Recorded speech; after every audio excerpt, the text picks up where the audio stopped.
Before we all move on in history, just for the record, if you defended government overreach during the so-called pandemic, you revealed who you are, a proponent of censorship, silencing, suppressing, shaming, demonizing, and violating human rights, all virtues you signaled with pride. You're a proponent of ineffective and unhealthy mask wearing, social distancing, isolation and quarantine practices, inaccurate and conflicting PCR tests, the decision to use faulty ventilators, and the release of untrialed and untested vaccines during a pandemic. You're also a proponent of mandatory vaccination under threat of losing employment. You're a proponent of fining businesses, reporting on neighbors, isolating young people into depression, nudging people towards suicide and overdose, increasing the divorce rate, doubling the incidence of child abuse, and the escalation of domestic violence. You're a proponent of bank account seizures, imprisonment of pastors, violent attacks on protesters, penalizing people for donating to Freedom Convoy, including cops, and the confiscation of personal property. You're a proponent of punishing anyone with vaccine hesitancy, including doctors, nurses, medical professionals, police officers, firemen, first responders, active military personnel, and anyone else who relied on natural immunity to fight a virus that killed less than 1% of the population.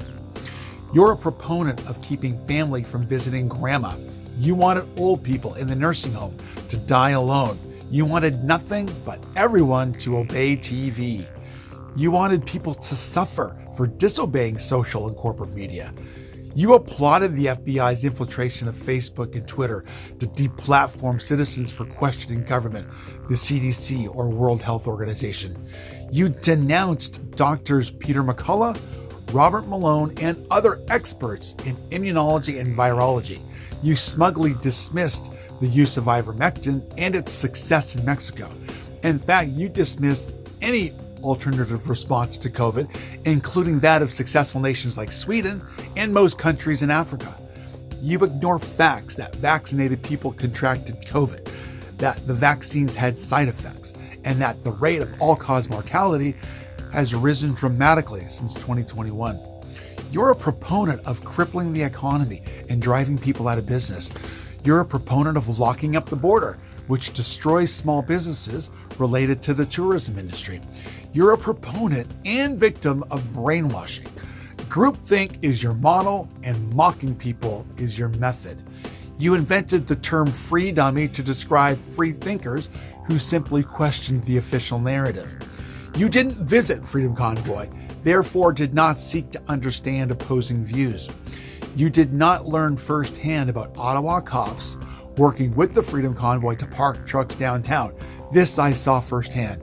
You did not come to learn about Ottawa cops calling in sick to avoid working against their will. This I know.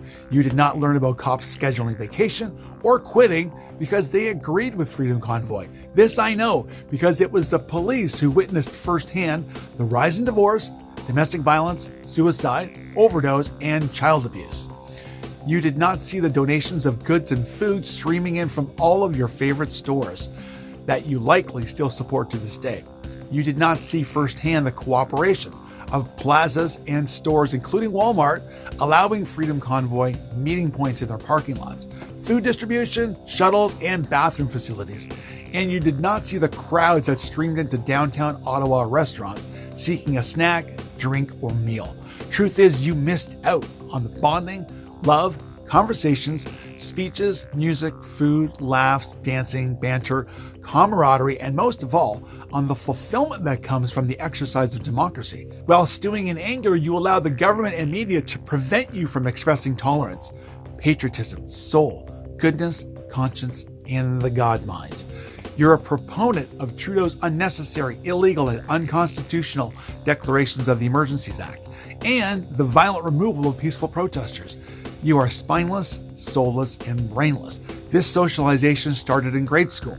Its effects revealed through mass complicity throughout the so-called pandemic.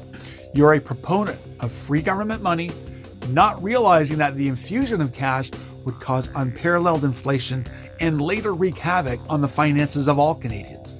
You are a proponent of not questioning policy, of not understanding economy, and of believing in the ethics and goodness of unearned wealth. You are a proponent of ridiculing people for resisting unethical measures. By your complicity, you have revealed how weak, uncaring, approval-seeking, authority-fearing, inexperienced, trusting, naive, easily manipulated, partisan, one-sided, bigoted, intolerant, non-inclusive, unworldly, and unintelligent you are. You support the closure of churches and the disruption of one's relationship with the divine. You believe prayer has no place in school, but other forms of indoctrination do. You trust science you don't understand, yet ridicule theology you don't understand. You denounce one God for another. You believe yourself right about unproven medicine and undisprovable God. You trust the news anchor more than your sister. You're a proponent of groupthink, product of public education, and perpetuator of human rights abuses.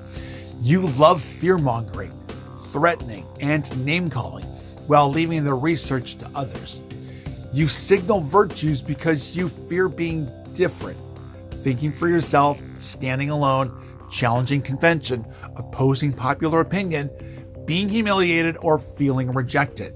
In your mind, enemies are racist, sexist, Nazis, wrong. You do not admit what you do not know. You have a set of beliefs about government, corporations, economic systems, people, and opponents that you hold to be self-evident. You believe anyone who challenges these dissidents worthy of violence.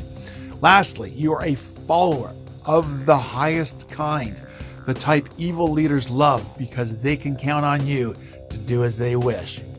Little of these ways of being are backed by actual science. Most of your ways of being are enabled by ignorance, and all evidence of an eerie collective cruelty.